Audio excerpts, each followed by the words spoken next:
จริงๆวันนี้ผมอยากจะมาพูดเรื่องของการนอนหลับโดยเฉพาะเวลาที่เราอายุค่อนข้างจะมากขึ้นทุกปีใช่ไหมครับแล้วหลายๆคนเนี่ยคงจะรู้ว่าเวลาเราอายุเพิ่มขึ้นเนี่ยการนอนหลับมันแตกต่างมาจากเดิมค่อนข้างที่จะมากวันนี้เดี๋ยวจะมาคุยให้ฟังว่ามันแตกต่างยังไงแล้ววิธีในการที่จะแก้ไขปัญหาเรื่องของการนอนหลับพวกนี้มันอะไรบ้างนะครับโดยวันนี้เนี่ยเดี๋ยวแป๊บนึงนะฮะเราอยากจะรู้ว่าการนอนหลับจริงๆแล้วมันคืออะไรมันเอาไว้ทำอะไรกันแน่นะครับมันมีประโยชน์ยังไงกันแน่ทำไมคนเรามันต้องนอนแล้วบางคนนอน4ชั่วโมงบางคนนอน8ชั่วโมงมันแตกต่างกันหรือเปล่านะครับคนอายุเยอะขึ้นนอนน้อยลงจริงหรือเปล่าจำเป็นต้องนอนมากเท่ากับคนอายุน้อยจริงหรือเปล่านะครับเวลาเราอายุเยอะขึ้นทำไมมันถึงนอนน้อยลงทำไมมันถึงได้ตื่นได้ง่ายขึ้นนะฮะแล้วก็บางคนเนี่ยก็อาจจะคิดว่าถ้าเรานอนไม่ค่อยได้เราใช้พวกยานอนหลับต่างๆได้ไหมอาหารเสริมตัวไหนที่มันช่วยได้บ้างนะครับผมก็รวบรวมมาหลายๆตัวแต่อาจจะไม่ครบสักทีเดียวนะแต่ว่าจะพูดถึงในหลายๆตัวแล้วก็ถ้าเกิดว่าเรามีความสงสัยอะไรในระหว่างที่ผมพูดเนี่ยก็สามารถที่จะสอบถามได้เลยนะครับอันนี้คือผมทำสไลด์มานิดเดียวมากๆเลยแต่ว่าอยากจะอธิบายลงรายละเอียดให้ในฐานะที่หลายๆคนอาจจะไม่เคยได้รู้ในแง่มุมนี้มาก่อนนะครับอันแรกการนอนหลับของเราเนี่ยมันคืออะไรนะครับการนอนหลับของเราเนี่ยควบคุมด้วย2กลไกหลักๆเลยนะครับกลไกแรกนะครับก็คือตัว circadian rhythm อันนี้มันเป็นวงจรของแต่ละอวัยวะนะครับซึ่งจะมีไม่เหมือนกันวงจรในสมองเรื่องของการหลับตื่นเนี่ยก็จะมีไม่เหมือนกันเช่นกันโดยวงจรนี้มันจะทำงานมากในช่วงเวลาเช้าแล้วมันก็จะตกลงไปในเวลาที่เรากลางคืนเรานอนนะครับอันนี้เป็นกลไกหลักแล้วผมไม่แน่ใจว่าเคยมีคนได้ยินเรื่องของตาที่3หรือเปล่าบางคนอาจจะเคยได้ยินเรื่องของตาที่3อันนี้คือต่อม pineal gland ซึ่งสมัยก่อนเนี่ยเราไม่รู้ว่ามันเอาไว้ทำอะไรนะแต่ปัจจุบันเรารู้แล้วว่ามันเอาไว้สร้างฮอร์โมนเมลาโทนินตัวเดียวกันกับที่ทุกคนอาจจะเคยกินกินเมลาโทนินเวลาที่เราไปต่างประเทศแล้วเรานอนไม่หลับนะเรากินเมลาโทนินไอ้ตัวนี้แหละครับที่เราจะใช้นะฮะตัวเนี้ยมันเป็นจุดที่เอาไว้ควบคุมการทำงานของระบบการนอนหลับนะครับโดยเวลาที่เรามองเห็นอะไรสักอย่างเนี่ยมันเป็นแสงมากระตุ้นที่ระบบประสาทที่สายตานะครับแล้วระบบประสาทของสายตาเราเนี่ยมันจะนำไปสู่ตรงนี้เราจะเห็นตัวคำว่า optic chiasm ตรงนั้นเป็นบริเวณที่เราจะเริ่มรับแสงละถัดจากนั้นขึ้นไปนิดนึงจะเห็นคำว่า suprachiasmatic nucleus ตรงนั้นเนี่ยเป็นจุดที่ก่อกำเนิด circadian rhythm นะครับแล้วเวลาเราอายุเยอะขึ้นไอ้ส่วนนี้มันจะเสื่อมไปทำให้วงจรการหลับตื่นและมีการเปลี่ยนแปลงแล้วนะครับทีนี้การนอนหลับของคนเราเนี่ยบางคนอาจจะเคยรู้จักว่ามันมีหลับฝันแล้วก็หลับไม่ฝันมันแตกต่างกันยังไงบางคนบอกว่าวันนี้ขอไม่อยากฝันเยอะแล้วมันนอนไม่ค่อยสนิทมันนอนแล้วมันเหนื่อยนะครับแต่ต้องบอกอย่างนี้ครับว่าคนเราเนี่ยถูกสร้างมาให้มีทั้งการที่หลับฝันและหลับไม่ฝันทั้ง2แบบมีความสำคัญเท่ากันถ้าเกิดว่าคนไหนไม่ฝันเลยสิ่งที่เกิดขึ้นกับท่านก็คือความคิดสร้างสรรค์จะไม่มีละความทรงจำต่างๆจะเริ่มมีปัญหาอันเนี้ยหลายๆคนอาจจะคิดอย่างนี้แล้วบางคนกินยานอนหลับเพื่อไม่อยากจะฝันเยอะพวกนี้ก็จะมีปัญหาเหมือนกันเดี๋ยวจะเล่าตอนท้ายว่ามันมีปัญหายังไงกันแน่ถ้าเราทำแบบนั้นนะครับอันนี้ผมจะให้ดูก่อนแต่ละอย่างในรูปนี้อาจจะดู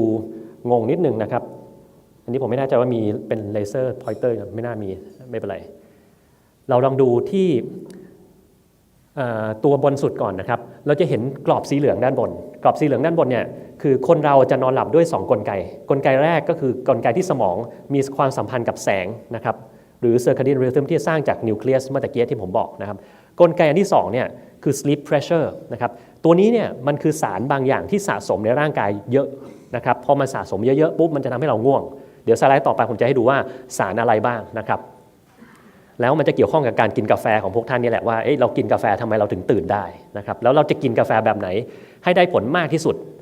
โดยที่เราไม่ติดกาแฟอันนี้หลายๆคนอาจจะไม่ทราบเดี๋ยวจะเล่าให้ฟังนะครับถ้าเราเริ่มจากตรงแกนที่ชั่วโมงที่0ก่อนนะครับตอนนั้นคือเรากำลังตื่นอยู่พอเราเริ่มหลับเนี่ยในช่วงครึ่งคืนแรกเราจะสังเกตว่าภายใน4ชั่วโมงแรกหลังที่เรานอนเนี่ยมันจะมีช่วงที่เราหลับลงไปลึกมากๆอยู่เยอะกว่าครึ่งของคืนหลังนะครับครึ่งคืนแรกเนี่ยจะหลับจะเห็นสเตจ1 2 3 4ช่วงนี้จะเป็นช่วงที่เราหลับลึกมากๆนะครับในครึ่งคืนแรกแต่พอครึ่งคืนหลังเราจะสังเกตว่ามันไม่ค่อยลึกเหมือนครึ่งคืนแรกแล้วนะครับช่วงครึ่งคืนหลังเนี่ยเราจะสังเกตตัวหนึ่งซึ่งเขียนว่า REM sleep REM sleep เนี่ยคือช่วงที่เรามีการฝันเป็นหลักแล้วเรามักจะจำฝันได้ในช่วงนั้นดังนั้นส่วนหนึ่งเนี่ยถ้าเราเห็นว่า REM sleep มันโผล่เข้ามาช่วงหลังของการนอนของเราเนี่ยมันเป็นสาเหตุหนึ่งเลยว่าทำไมช่วงที่เราจำฝันได้มันเป็นช่วงที่ว่าเรากำลังจะตื่นตอนเช้านะ เคยมีคนได้ยินคำว่า vivid dream ไหมครับนี้อาจจะไม่ถ้ารุ่นนี้อาจจะไม่ค่อยได้เล่นกับ vivid dream เท่าไหร่ vivid dream ก็คือการที่เราควบคุมฝันตัวเองได้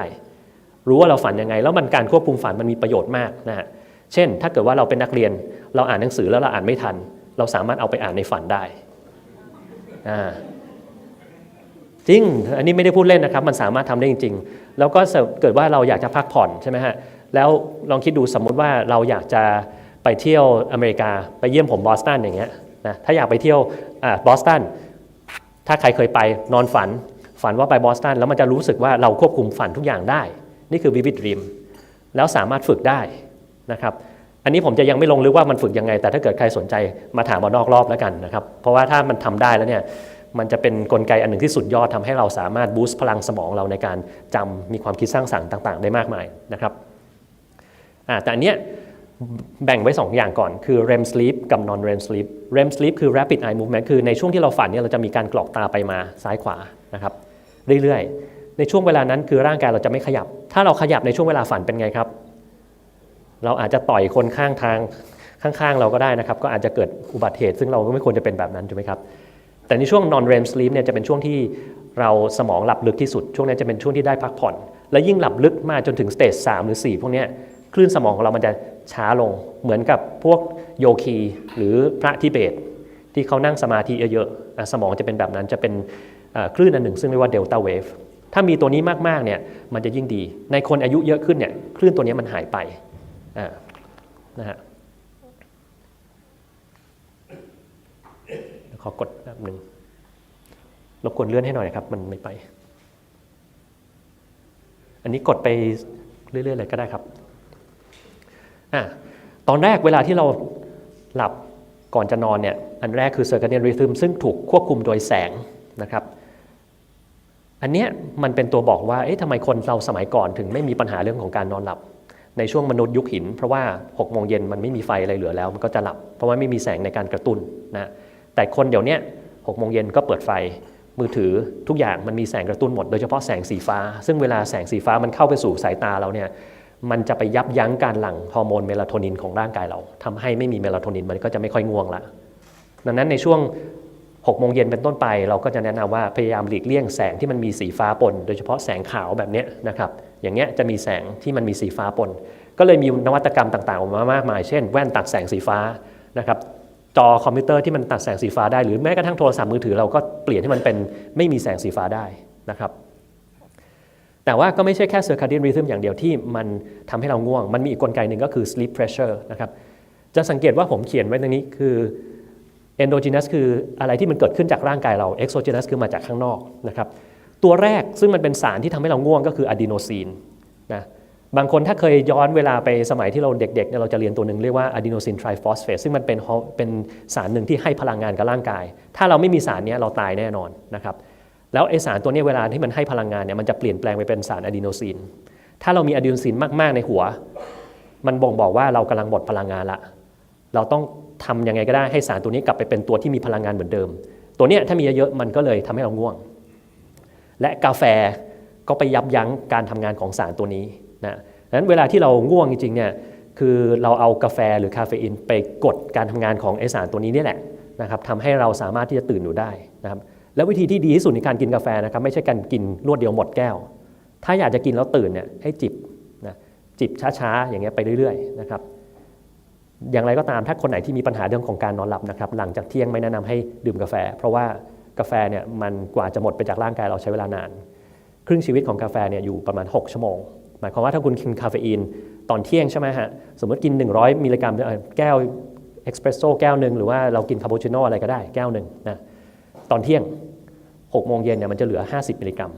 เที่ยงคืนมันเหลือ25 มิลลิกรัมหมายความว่าถ้าคนไหนที่ไวต่อคาเฟอีนมากๆเนี่ยตอนเที่ยงคืนคุณยังมีคาเฟอีนเหลืออยู่ในร่างกาย25 มิลลิกรัมก็อาจจะไม่หลับได้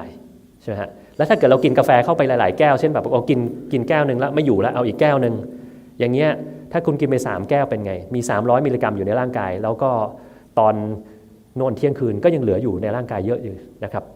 ดังนั้นวิธีก็คือเราต้องกินปริมาณน้อยๆแต่ว่าอาจจะใช้เป็นการจิบแทนนะฮะตัวที่2ที่ผมเขียนมาคือ ROS ตัวนี้คือเป็นอนุมูลอิสระ อย่างเช่นคนไหนที่ไปออกกำลังกายมากๆเจ็บป่วยมากๆมีอนุมูลอิสระมากเนี่ยร่างกายมันต้องการซ่อมแซมมันก็ทำให้เราง่วงเข้าไปใหญ่นะสุดท้ายตัว HSP ตัวเนี้ยคือเป็นตัวที่เกี่ยวข้องกับ longevity มากๆในตอนนี้ซึ่งผมไม่ค่อยเห็นคนไทยคนไหนที่เล่าเรื่องนี้ให้ฟังตัว HSP นี่คือคำว่า heat shock protein นะครับถ้าเราสามารถทำให้ heat shock protein ออกมาได้มากเราจะสามารถมีอายุที่ยืนยาวมากขึ้นได้แล้วชื่อมันคือ heat shock protein หมายความว่าถ้าเราเจอความร้อนเจอ heat มันจะหลั่งออกมาทำยังไงให้มันหลั่งออกมาไม่ใช่ว่าเราไปเจอแดดประเทศไทยแล้วเราหลั่งออกมาได้นะครับเพราะว่าแดดประเทศไทยเราอาจจะชินแล้วถ้าอยากให้มันหลั่งออกมาซาวน่าหรือเจอความร้อนดังนั้นถ้าคนไหนนอนไม่หลับ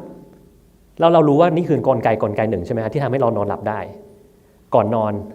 เราก็ไปอาบน้ำอุ่นเราก็ไปเข้าซาวน่าหรือจะซาวน่าที่บ้านหรืออะไรก็ได้สตรีมอะไรก็ได้ก่อนนอนไอ้นี่มันก็จะออกมาแล้วเป็นไงบวกกับเซอร์แคดเดียนริทึมของเราทำให้เราง่วงเราก็หลับได้แล้วที่สำคัญคือมันก็ทำให้ตัว HSP เนี่ยออกมาเยอะๆพอมันออกมาเยอะๆเป็นไงครับอายุยืนยาวขึ้นนี่มันจะเกี่ยวเนื่องกันอย่างนี้แหละครับนะส่วน exogenous คือสิ่งที่มาจากภายนอกอาจจะชื่อประหลาดหน่อยเราไม่ต้องไปสนใจมันก็ได้แต่ว่าพวกนั้นน่ะคือมันมาจากการที่เราไม่สบายติดเชื้อโรคต่างๆเข้ามาในร่างกายดังนั้นเราจะสังเกตว่าเวลาที่เราไม่สบายเนี่ยเราอยากจะนอนเราเพลียเป็นไข้หวัดใหญ่ไม่มีใครอยากจะไปวิ่งถูกไหมฮะเราอยากจะนอนทั้งวันเราติดเชื้อเจ็บคออะไรเงี้ยก็เพราะว่ามีสารพวกนี้ออกมามันทำให้เราหลับนะครับนี่ทีนี้พอเราดู sleep pressure เราบวกกับ circadian rhythm ที่มันเหมาะสมปุ๊บเราก็จะเข้าสู่วงจรการนอนหลับนะครับการนอนหลับในครึ่งแรกของคืนอย่างที่บอกมันมีการนอนหลับที่ลึกเป็นหลักเลยในการนอนหลับที่ลึกเนี่ยมันจะมีกลไกหลายๆอย่างที่เกี่ยวข้องกับการที่เราจะมีชีวิตที่ยืนยาวมากขึ้นข้อแรกคือต่อมพิตูอิตารีเราจะหลั่ง growth hormone ออกมา growth hormone แน่นอนว่าอายุเยอะขึ้นมันลดลงใช่ไหมฮะ growth hormone คือช่วงเด็กๆออกมาทำให้เด็กสูงขึ้นเด็กโตขึ้นแต่ในผู้ใหญ่มันจะทำให้เราหน้าเด็กลงคงไม่มีใครอยากจะหน้าแก่ใช่ไหมฮะถ้าเกิดคนไหนไม่ค่อยนอนเนี่ยก็จะหน้าแก่ได้ง่ายๆเพราะว่าไอ้นี่มันหายไปนะครับแล้วก็ต่อมไพเนียลแกลนของเราเมลาโทนินก็เป็นอีกตัวหนึ่งเหมือนกันที่เป็นสารต้านอนุมูลอิสระนะครับแล้วมันก็ช่วยทำให้เรานอนหลับได้ด้วยและที่สำคัญคือไอ้อันที่3ที่เขียนว่าอะดีโพไซต์และสร้างเลปตินเนี่ยผมคิดว่าหลายๆคนบางคนอาจจะเคยได้ยินบางคนอาจจะไม่เคยได้ยินตัวนี้มันเป็นฮอร์โมนที่ออกมาแล้วบอกว่าเฮ้ยหยุดกินได้แล้วอิ่มแล้วดังนั้นถ้าเกิดว่าเรานอนไม่พอเป็นไงไม่มีเลปตินเกิดอะไรขึ้นกินเท่าไหร่ก็ไม่อิ่มดังนั้นคนไหนที่มีภาวะอ้วนง่ายนะครับน้ำหนักมันไม่ลงสักทีส่วนหนึ่งมันอาจจะเกิดจากการที่เราไม่ค่อยนอนก็ได้หรือการนอนของเรามีปัญหาเช่นเราหยุดหายใจในขณะหลับแล้วเราไม่รู้ตัวหรือเราไม่ยอมไปตรวจหรือเราตรวจเสร็จปุ๊บเราเป็นเราไม่อยากรักษาเพราะว่าเหตุผลอะไรก็แล้วแต่ก็จะวนอยู่ในลูปนี้นะครับมีอันนึงซึ่งผมยังไม่ได้เขียนตัวนี้มันจะมีฮอร์โมนตัวหนึ่งชื่อฮอร์โมนเกรลินนี่คือฮอร์โมนหิวนะครับอันนี้คือฮอร์โมนอิ่มนะครับเกรลินเนี่ยก็จะช่วงไหนที่เรานอนไม่พอมันหลั่งออกมาแหลกเลยมันยิ่งทำให้เราหิวใหญ่นะถ้าหิวแล้วบวกกับฮอร์โมนอิ่มมันหายไปในร่างกายจากการนอนไม่พอเนี่ยมันก็จะกลายเป็นอ้วนขึ้นเรื่อยๆนะครับแล้วไขมันพวกนี้ในตัวมันเองคือไขมันมีการสร้างสารที่เป็นอนุมูลอิสระออกมาตลอดเวลาดังนั้นเนี่ยคนที่มีไขมันสะสมในร่างกายเยอะๆก็จะมีอนุมูลอิสระออกมาตลอดเวลาต่อให้คุณกินสารที่ต้านอนุมูลอิสระเข้าไปเท่าไหร่มันก็ไม่พอนะครับมันก็ไม่พอแล้วที่สำคัญคือถ้าเกิดว่าไอ้ตัวเนี้ยมันมีไขมันสะสมอยู่ในร่างกายด้านในรอบๆหัวใจมันจะทำให้เกิดหัวใจเต้นผิดปกติอันหนึ่งชื่อว่า atrial fibrillation นะครับตัวนี้เจอค่อนข้างบ่อยโดยเฉพาะคนไหนก็แล้วแต่ที่มีการหยุดหายใจในขณะหลับกลางคืนเราเจอร่วมกับการผิดปกติของหัวใจแบบนี้ได้แล้วพอมันมีขึ้นมาเนี่ยจะไม่มีใครอยากเป็นเพราะว่ามันต้องกินยาหลายๆตัวบางทีก็ต้องไปจี้ไฟฟ้านะครับนั้นเท่าที่ผมเล่ามาเนี่ยดูมันน่ากลัวมากเลยนะเพราะว่าถ้าเรานอนไม่พอแล้วมันจะเกิดอะไรขึ้นได้บ้างนะครับนี้ผมอยากจะให้ดูครึ่งหลังของคืนดูก่อนนะครับครึ่งหลังของคืนตัวนี้คือ REM sleep ช่วงที่คนฝันกันเยอะที่สุดมันมีความเกี่ยวข้องกับความทรงจำการสร้างความจำใหม่ถ้าเกิดว่าเราอายุเยอะขึ้นแล้วเราเป็นคนที่ไม่มีความจำใหม่เราจำอะไรยากเมื่อกี้เขาพูดอะไรมาเราก็ลืมเมื่อเช้าเราล็อกรถหรือยังเราเข้าบ้านไปแล้วเมื่อกี้เราเอากุญแจไว้ไหนนะครับนี่แหละครับส่วนหนึ่งเป็นเพราะเราเสีย REM sleep แล้วก็คนอายุเยอะเนี่ยบางทีนอนไม่หลับไปเอายานอนหลับกด REM sleep ครับยานอนหลับเกือบทุกประเภทเลยนะฮะบางคนอาจจะเคยได้ยินโคโรนาซีแปม Rivotril Xanax Ativan อะไรก็แล้วแต่ทุกอย่างกดไอ้ตัวนี้หมดทำให้คุณไม่ฝันพอไม่ฝันไอ้ตัวนี้เสียแล้วไม่ใช่แค่นั้นสังเกตว่าผมเขียนฮอร์โมนเพศชายไว้ตรงนั้นคือเทสโทสเตอโรน ถ้าผู้ชายขาดเทสโทสเตอโรนจะเกิดอะไรขึ้นครับกล้ามเนื้อหายกระดูกเสื่อมอารมณ์ทางเพศไม่มีแล้วก็มันอาจจะทำให้มีปัญหาทางด้านชีวิตคู่ก็ได้นะครับในช่วง REM sleep ดังนั้นในผู้ชายที่อายุเยอะขึ้นพวกนี้ถ้ามีปัญหามันจะหายไปหมดเลยนะครับข้างบนเนี่ยจะเห็นผมเขียนไว้ 2 ตัว HPA กับ SNS มันเป็นตัวย่อยาวๆเราไม่ต้องสนใจอะไรมันมากก็ได้เพียงแต่ว่าผลของมันเนี่ย SNS ตัวนี้คือระบบประสาทที่มันเกี่ยวข้องกับการกระตุ้นร่างกายเวลาปกติเรานอนตอนเช้าถ้าเราจะตื่นเราจะต้องมีการเพิ่มความดันโลหิตเพิ่มการเต้นของหัวใจใช่ไหมครับเพื่อที่จะไปใช้ชีวิตประจำวันเราได้ถ้าเกิดว่าเราตื่นขึ้นมาแล้วความดันเราตกหัวใจเราไม่ยอมเต้นมันก็ไม่ได้เราเดินปุ๊บก็หน้ามืดถูกไหมครับดังนั้นร่างกายเรามันสร้างมาอย่างนี้พิเศษเลยว่าถ้าเราจะตื่นมันจะต้องเร่งไอ้พวกนี้ขึ้นมาให้ได้นะทีนี้ถ้ามันเร่งขึ้นมาแล้วมันเร่งมากกว่าปกติมันก็จะทำให้เกิดปัญหาเรื่องโรคหัวใจเป็นสโตรกหลอดเลือดสมองแตกอะไรพวกนี้ได้เหมือนกันเลยนะแล้วที่สำคัญคือบางคนอาจจะไม่รู้ว่าคนที่เป็นโรคหัวใจขาดเลือดมันจะมาบ่อยที่สุดในช่วงนี้ช่วงเช้าประมาณ6 โมงถึงเที่ยงตอนเช้าคือคืนก่อนนั้นหลับก็ยังสบายดีทำไมตอนเช้าตื่นมาแบบแย่ไปแล้วเนี่ยจะเป็นเพราะอย่างนี้นี่แหละนะครับเพราะว่ามันจะเร่งระบบประสาทเนี่ยขึ้นมาตอนเช้าโดยเฉพาะคนไหนที่นอนไม่ค่อยพอแล้วนอนแล้วหลับตื่นตลอดเวลาอย่างเงี้ยยิ่งเป็นคนสูงอายุเยอะก็ยิ่งมีปัญหานี้มากขึ้นกว่าปกตินะครับส่วนตัวคอร์ติซอลก็เป็นฮอร์โมนตัวหนึ่งซึ่งมันออกมาไว้ต้านการอักเสบนะครับหลายคนอาจจะเข้าใจว่าคอร์ติซอลมันไม่ดีจริงๆคอร์ติซอลเป็นฮอร์โมนที่ดีนะครับมันเอาไว้ต้านการอักเสบในร่างกายแต่มันอาจจะเป็นตัวบ่งบอกว่าเรากำลังมีการอักเสบอะไรสักอย่างในร่างกายมันเลยต้องออกมานะครับถ้าเราไปยับยั้งคอร์ติซอลร่างกายก็จะมีปัญหาเหมือนกันนะครับเป็นโรคที่เราขาดคอร์ติซอลแล้วก็มีโรคเยอะแยะไปหมดนะฮะอีกอันนึงในช่วงที่เราหลับลึกคนไหนที่อยู่เมืองไทยเจอ PM 2.5 แล้วเป็นภูมิแพ้บ้างครับแถวนี้ผมว่าน่าจะพอมีพอสมควรนะถ้าเกิดว่าเรานอนไม่พอเนี่ยระบบภูมิต้านทานของเรามันจะเปลี่ยนแปลงตัวเองไปเป็นแบบระบบภูมิแพ้นะครับถ้าเรานอนพอไอ้ระบบภูมิแพ้เนี่ยจะสลับไปเป็นระบบที่ต่อต้านไวรัสหมายความว่าถ้าคุณนอนพอเนี่ยเวลาคุณเจ็บป่วยอะไรมันก็จะป่วยไม่ค่อยมากเป็นหวัดมันก็จะหายง่ายนะครับแต่ถ้าเกิดว่าเราเป็นคนที่นอนไม่พอหรือเรานอนแล้วหลับตื่นตลอดเวลาเนี่ยเจ็บป่วยด้วยไวรัสมันก็ป่วยง่ายฉีดวัคซีนมันก็ไม่ค่อยตอบสนองเพราะว่าระบบมันเปลี่ยนแปลงไปแล้วแต่จะเป็นภูมิแพ้ง่ายเจอหมาเจอแมวก็แพ้แล้วเจอฝุ่นก็นิดนึงก็จามจมูกตันคันตามตัวมาเต็มไปหมดเลยนะครับกินยากี่หมอก็ไม่หายนะไปหาหมอคนนี้แอนตี้ฮิสตามีนตัวนั้นตัวนี้พ่นจมูกฉีดไม่หายเดี๋ยวก็เป็นอีกเป็นอยู่3 วันหายไปสักพักนึงก็เป็นใหม่ลืมไปอย่างหนึ่งคือเรื่องการนอนหลับยังไม่ได้ดูแลเลยนะครับนั่นแหละนี่เดี๋ยวผมข้ามตัวนั้นไปก่อนตรงนี้มีอะไรที่สงสัยตรงไหนบ้างไหมครับถ้ามีก็อยากรู้อะไรก็ถามมาก่อนได้เลยนะครับแต่จริงไม่น่าจะมีเพราะว่าปกติเราเป็นคนไทยเราจะต้องไม่ถามนะถ้าอยู่ที่อเมริกานี่ผมจะจี้ทีละคนเลยว่าคนไหนที่ไม่ถามเนี่ยเราจะเดินไปหาเลยนะแล้วจงใจให้เขาถามเราให้ได้นะแต่อันนี้ยังไม่เคยมีใครไปเรียนกับผมที่อเมริกานะครับไม่เป็นปัญหาเลยนะเดี๋ยวรบกวนเปลี่ยนสไลด์นิดนึงเมื่อกี้ผมพูดถึงเรื่องของการมีปัญหาเรื่องการนอนหลับแล้วถ้าเรานอนไม่พอทำไมมันเกิดปัญหาต่างๆได้มันเกี่ยวข้องกับสารเมื่อกี้หลายๆตัวนะครับเราลองดูก็ได้ถ้าเกิดว่าเรามองภายนอกมีอะไรที่ทำให้เรารู้สึกว่าคนนี้นอนไม่พอบ้างไหมฮะหน้าตาเขาจะดูง่วงนอนใช่ไหมครับตาโหลผิวก็จะกร้านนะครับคนไหนที่ต้องการที่จะมีผิวพรรณที่ดีบางคนอาจจะเคยได้ยินต้องกินน้ำให้เพียงพอนอนหลับพักผ่อนให้เพียงพอแล้วถ้านอนหลับไม่เพียงพอแล้วมันเกี่ยวอะไรกับผิวหนังพวกนี้ด้วยฮอร์โมนเมื่อตะกี้ทั้งหมดที่เราพูดไปนั่นแหละครับที่ทำให้คุณมีปัญหาเรื่องพวกนี้ทั้งหมดเลยนะอายุเยอะขึ้นถ้ามีปัญหาเรื่องของการนอนหลับเอามาละไอ้พวกรอยย่นต่างๆมันก็จะมากกว่าปกตินะครับเราก็อาจจะต้องไปทำโบท็อกซ์ไปฉีดฟิลเลอร์หรืออะไรก็แล้วแต่ที่เราชอบนะครับฝ้ามาละตอนอายุน้อยๆโดนแดดเห็นเป็นฝ้าเลยตอนอายุเยอะขึ้นนิดนึงทำไมฝ้ามาง่ายเหลือเกินนะครับแล้วก็ผิวหนังบางลงนั้นบางคนจะเห็นคนที่อายุเยอะขึ้นเนี่ยนอกจากหนังที่มันเหี่ยวๆแล้วจะเห็นว่าเขามีทำไมตรงนี้มันมีจุดมีสีมีเลือดออกใต้ผิวหนังมันมายังไงมันเกี่ยวอะไรกันก็นี่แหละครับส่วนหนึ่งเป็นเพราะว่าการนอนหลับที่เปลี่ยนแปลงไปด้วยนะครับ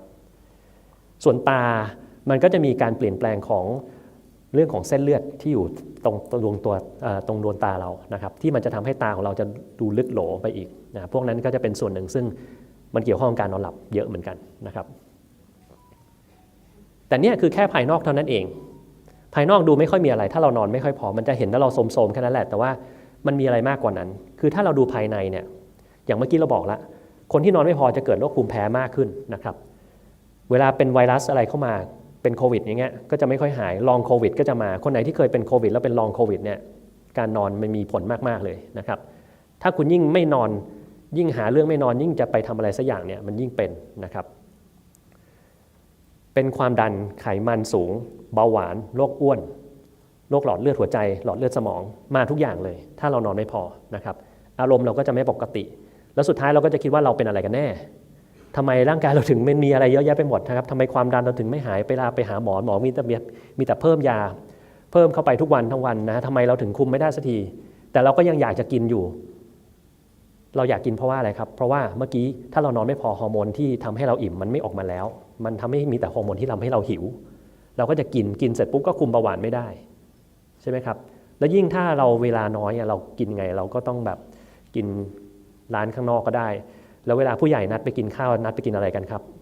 เนี่ยอย่างพวกเราเนี่ยนัดไปกินดีๆหรือเวลาผมกลับมาเมืองไทยเนี่ยเพื่อนผมทำอะไรนัดไม่เคยมีคนไหนนัดไปออกกำลังกายเลยนะมีแต่นัดไปเฮ้ยวันนี้จะกินอะไรดีไปร้านนั้นร้านนี้ดีไหมร้านนี้เขาดังนะร้านนี้แบบโอ้โหอันนี้อร่อยมากเคยมีคนนัดไหมครับว่าวันนี้เราไปกินอาหารสุขภาพกันดีกว่าผมยังไม่เคยเห็นเลยนะครับมีน้อยมากนะที่จะนัดผมไปกินของแบบนั้นนะครับคือมีแต่แบบโอ้ร้านนี้สเต็กเขาดังร้านนี้อาหารญี่ปุ่นโอมากาเสะซึ่งมันก็มีโซเดียมใช่ไหมทุกคนก็รู้ว่าโซเดียมเยอะๆมันก็ไม่ดีใช่ไหมแต่เขาก็จะนัดกันแบบนี้เพราะเขาถือว่าโอ้อาหารมันต้องเป็นอะไรที่ดีที่สุดสำหรับเราต้องพาไปกินของพวกนี้นะครับทั้งที่จริงๆมันก็อาจจะหวังดีประสงค์ร้ายข้างในหรือเปล่าบอกว่าไอ้นี่เราอยากให้หน้าตามันแก่เร็วๆเราก็พามันไปกินของดีๆซะนะครับอย่างนั้นก็ได้นะผมก็ไม่รู้เหมือนกันนะฮะทีนี้เรามาดูกันดีกว่าถ้าเราอายุเยอะขึ้นทำไมการนอนหลับของเรามันถึงไม่ปกติสักทีทำไมบางคนเนี่ยกว่าจะหลับก็ใช้เวลานานนอนไปแป๊บเดียวเดี๋ยวก็ตื่นนะครับนอนบางคน2 ชั่วโมงก็ตื่นแล้ว4 ชั่วโมงก็ตื่นแล้วมันปกติหรือเปล่าทำไมมันเป็นอย่างเงี้ยนะครับโอเคอาจจะมีคนบางคนที่นอนได้เหมือนเดิมไม่มีการเปลี่ยนแปลงอะไรเลยแต่นั้นก็ถือว่าเป็นคนที่เป็นคนส่วนน้อยและโชคดีนะครับแต่มันเป็นเพราะว่ามันมีการเปลี่ยนแปลงที่สมองส่วนเมื่อกี้ที่เราคุยกันไปนะครับผมอยากจะให้เปรียบเทียบภาพบนกับภาพล่างหน่อยอันนี้เป็นความเปลี่ยนแปลงที่เราเกิดหลังจากอายุ40 ปีเป็นต้นไปนะครับโดยประมาณละอันบนเนี่ยเป็นคนที่อายุน้อยกว่าอันล่างเนี่ยจะเป็นคนที่อายุเยอะกว่านะครับตรงตัวแกนตั้งเนี่ยด้านบนเราจะเขียนว่า wake ก็คือในช่วงที่เรากำลังตื่นอยู่แล้วหลังจากเราเริ่มหลับเนี่ยมันจะค่อยๆลึกลงไปเรื่อยๆนะครับnon REM stage 4นี่คือลึกที่สุดซึ่งเราต้องการให้มันมีเยอะๆถ้ามีเยอะๆเนี่ยเราจะนอนหลับแล้วก็พักผ่อนได้ดีนะครับและถ้าเราลองดูในผู้ใหญ่ที่แบบอายุน้อยกับผู้ใหญ่ที่อายุเยอะสิ่งที่เราเห็นก็คือทำไมกราฟของผู้ใหญ่ที่อายุเยอะเนี่ยมันขึ้นลงเยอะจังนะครับนั่นก็เป็นเพราะว่ามันมีปัญหาที่ระบบประสาทในส่วนนี้แหละครับที่มันเริ่มเสียไปนะฮะสิ่งที่เกิดขึ้นในคนอายุเยอะขึ้นนะครับคือ1นอนแล้วมันก็จะนอนได้กว่าจะหลับก็ยากนะครับบางคนนอนแป๊บเดียวก็จะตื่นบางทีก็ตื่นบ่อยด้วยมีอะไรนิดนึงก็ตื่นแล้วเช่นแบบมีเด็กทำเสียงอยู่ข้างๆมีไฟส่องมีอะไรตื่นแล้วก็ลุกมาเลยแล้วมันก็นอนไม่หลับอีกแล้วนะครับนอนไม่หลับอีกแล้วระบบ circadian rhythm ของคนอายุเยอะเนี่ยมันจะไวมากเลยมีอะไรไปจิ้มมันนิดนึงมันก็ไม่หลับเลยนะฮะบางคนกินอิ่มเกินไปหน่อยกดไหลย้อนนอนไม่หลับนะมาอย่างนี้เหมือนกันบางคนบอกว่าทำไมนอนแล้วเหงื่อออกเยอะจังก็กินอะไรเข้าไปตอนก่อนนอนไม่รู้กินของรสจัดก็จะเหงื่อออกเยอะได้เหมือนกันนะซึ่งมันก็ไปรบกวนการนอนหลับพวกนี้ได้ค่อนข้างเยอะนะครับนี่แหละคือถ้าอายุเยอะๆมันก็จะเกิดเหตุการณ์เหล่านี้มากขึ้นนะ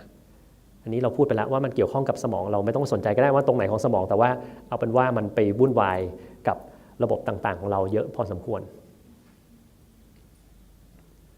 อันนี้น่าจะเป็นคำถามที่หลายๆคนสงสัยว่าคนอายุเยอะเขาก็นอนน้อยลงแล้วไอ้นอนน้อยลงของอายุเยอะมันพอหรือเปล่านะฮะมันถือว่าดีไหมแต่ก่อนเราเคยนอน8 ชั่วโมง7 ชั่วโมงได้ไม่มีปัญหาแต่ตอนนี้เราเหลือแค่6 ชั่วโมงเหลือแค่4 ชั่วโมงมันโอเคหรือเปล่า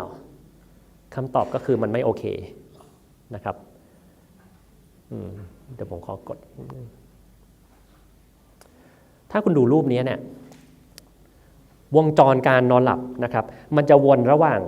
กลุ่มที่ฝันแล้วก็ไม่ฝันนอนเรมแล้วก็กลายมาเป็นเรมมันจะวนลูปเป็นอย่างเงี้ยนะครับ1ลูปจะใช้เวลาประมาณ90นาทีนะครับและมันจะต้องมีประมาณ5ลูปเพื่อที่จะกำจัดสารที่มันทำให้เราง่วงเนี่ยหายออกไปจากหัวสารที่ทำให้เราง่วงเมื่อกี้ก็มีตัวอะดีโนซีนที่มันเป็นพลังงานให้กับเราถ้ามันไม่มีพลังงานมันยังมาไม่ครบก็ไม่ดีใช่ไหมครับมีอนุมูลอิสระถ้าเรานอนไม่พอมันก็เยอะก็อนุมูลอิสระนี่มันทำลายสมองนะครับ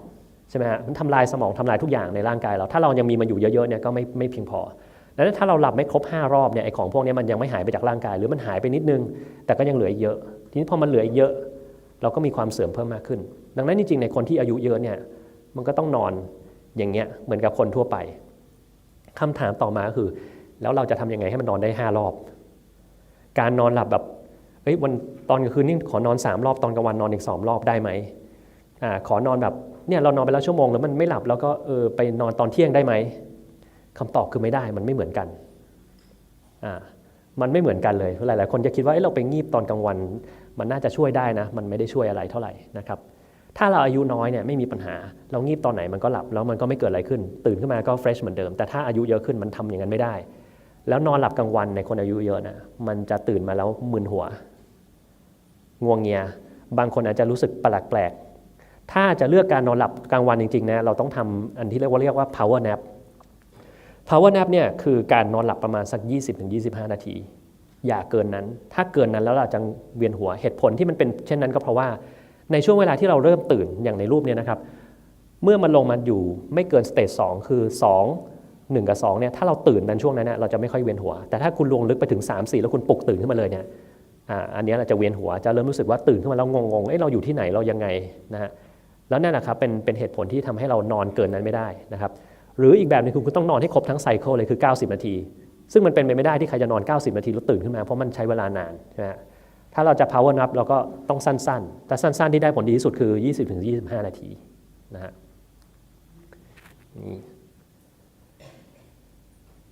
อันเนี้ยผมก็อยากจะให้ดูว่าปัญหาของคนที่อายุเยอะที่มันมีผลต่อการนอนหลับนอกเหนือจากการที่เรามีเซลล์เส้นประสาทสมองที่มันเสื่อมไปแล้วมันมีอะไรอีกบ้างนะครับอันแรกเรื่องของจิตใจก่อนเลยคนสูงอายุโดยเฉพาะคนที่เกษียณไปแล้ว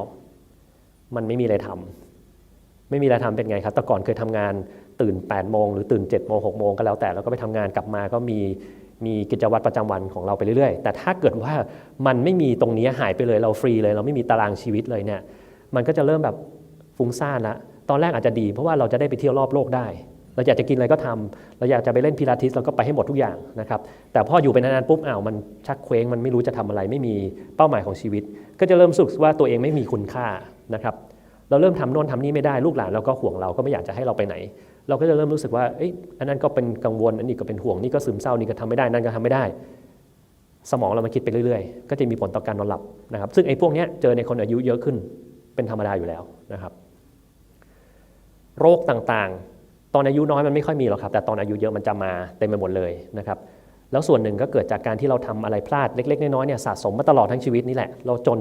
มันอายุเยอะมันก็เริ่มแสดงผลเช่นถ้าสมมติว่าเรานอนไม่พอมาตลอดทั้งชีวิตตอนอายุน้อยมันก็ไม่เกิดอะไรขึ้นใช่ไหมฮะอย่างเด็กๆถ้าเกิดว่าใครเคยอยู่มหาวิทยาลัยก็แบบเราวันนี้เราเรียนเสร็จปุ๊บตอนเย็นเราไปเที่ยวกลับมาถึงบ้านตอนเช้าแล้วก็นอนชั่วโมงหนึ่งแล้วก็ไปเรียนไม่เห็นเกิดอะไรขึ้นเลย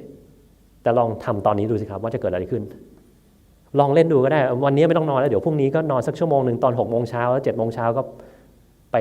ขับรถเดี๋ยวได้มีปัญหาแน่ใช่ไหมครับเนี่ยมันจะเป็นอย่างนี้แล้วโรคหนึ่งที่เราเจอกันบ่อยก็คือการหยุดหายใจขณะหลับที่เราเรียกว่า obstructive sleep apnea นะครับโรคนี้อายุเยอะขึ้นมันเจอเยอะขึ้นแต่ก่อนเนี่ยเคยมีคนเข้าใจว่าโรคนี้คือคนที่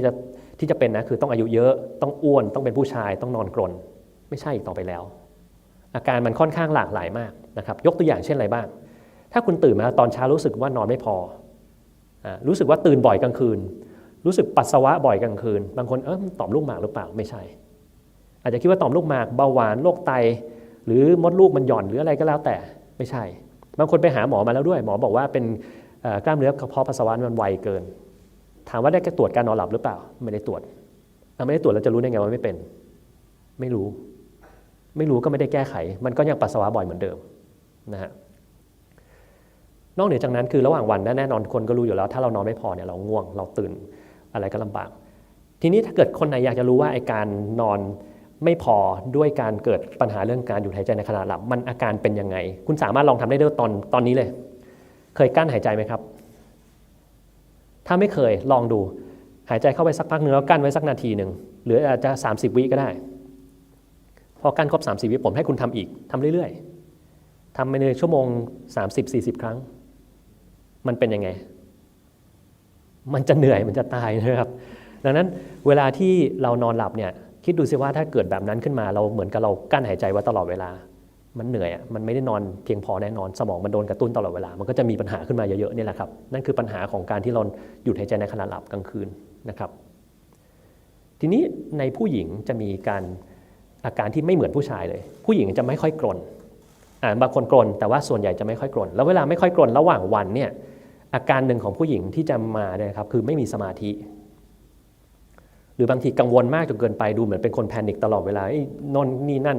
ดูคนนี้มันเยอะตลอดเวลาหรือบางคนก็รู้สึกว่าทำไมผู้หญิงคนนี้อยู่ใกล้ๆแล้วเหมือนเขาเป็นเมนตลอดเวลาเลยเนาะทำไมเขาดูหงุดหงิดเราไปพูดอะไรไม่เข้าหูเขานิดนึงเขาก็ว่าเราอะไรเงี้ยจริงๆอาจจะเป็นไอ้นี่ก็ได้นะครับ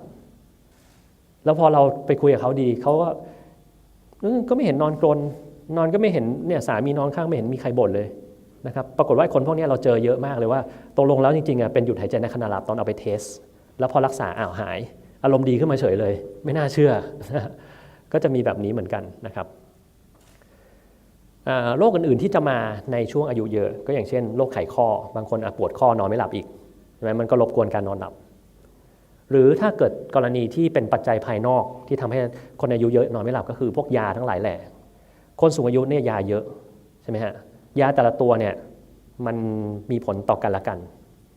ถ้าเรากินยาพวกนี้ที่มันมีผลต่อกันและกันเข้าไปเยอะๆเนี่ยมันยิ่งทำให้ร่างกายเรามีปัญหาเข้าไปใหญ่นะฮะดังนั้นเนี่ยพวกนี้ส่วนใหญ่เวลามาเจอหมอเนี่ยเขาจะพยายามเอายาออกให้มากที่สุดให้เหลือแต่ตัวที่จำเป็นจริงๆนะ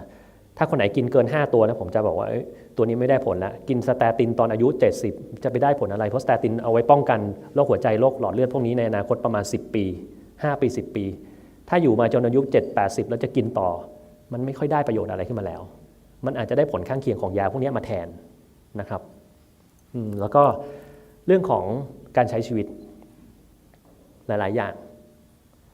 ถ้าคนสูงอายุที่ไม่เคยออกกำลังกายมาก่อนเนี่ยประการแรกที่จะทำให้คนสูงอายุเสียชีวิตได้นะอันนี้เตือนไว้ก่อนเฉยๆนะครับว่าเผื่อใครโชคร้ายเป็นโดยเฉพาะผู้หญิงคือสะโพกหักเนี่ยฟังดูมันไม่ค่อยมีอะไรก็ให้หมอกระดูกผ่าเดี๋ยวมันก็เปลี่ยนสะโพกได้ไม่เห็นเป็นอะไรเลยเปล่าครับคือคนสูงอายุที่ไม่ค่อยเจอแดดนอนไม่ค่อยพอมึนหัวง่ายแล้วก็ไม่ออกกำลังกายเลยเนี่ยกล้ามเนื้อมันจะสลายตามอายุอยู่แล้วดังนั้นเวลาที่เราอายุเยอะๆบางทีเราเห็นมองแล้วเหยียบพลาดกระดูกมันก็บางอยู่แล้วกระแทกสะโพกหักพอหักเสร็จปุ๊บเนี่ยมันมีการเจ็บระยะยาวและทีนี้การเจ็บระยะยาวอยู่ในโรงพยาบาลผ่าตัดเสร็จมันก็ไม่ได้หายเจ็บทันทีนะครับและถ้าเราไม่ออกกำลังกายไม่ยอมกายภาพหลังจากนั้นเนี่ยมันก็จะติดเตียงแล้วก็จะเกิดการติดเชื้อซ้ำซ้อนเช่นแผลกดทับติดเชื้อในทางเดินปัสสาวะ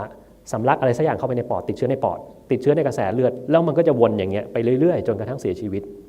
ดังนั้นถ้าเราไปดูสถิติคนที่เคยมี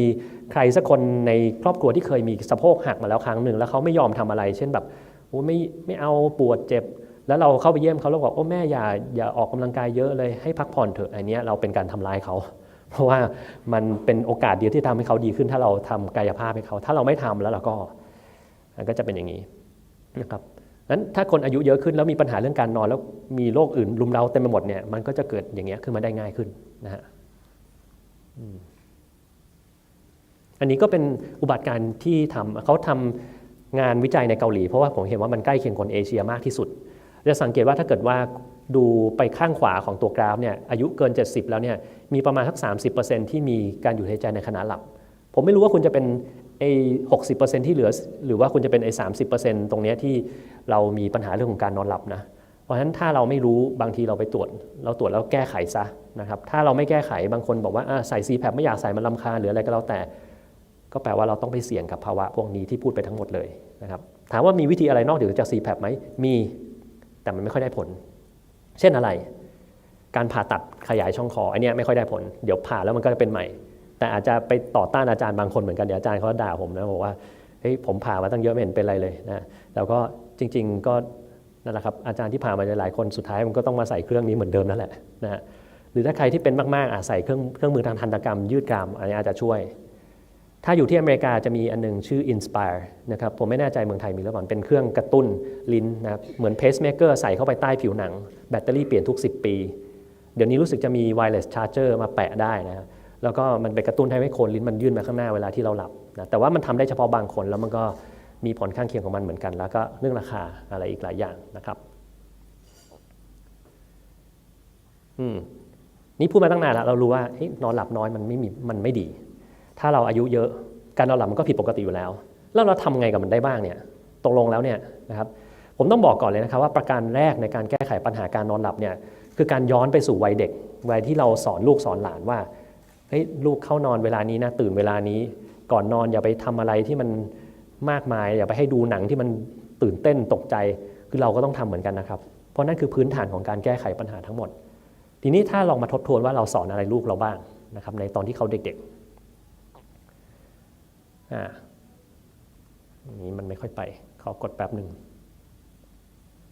แน่นอนเราต้องตรวจก่อนเลยว่าเรามีการหยุดหายใจในขณะหลับหรือเปล่าถ้าก็คนไหนที่แบบนั่งอยู่ตอนกลางวันเนี่ยแล้วมันนั่งแล้วก็หลับ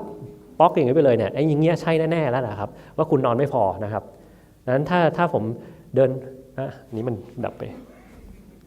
รบกวนเปิดให้นิดนึง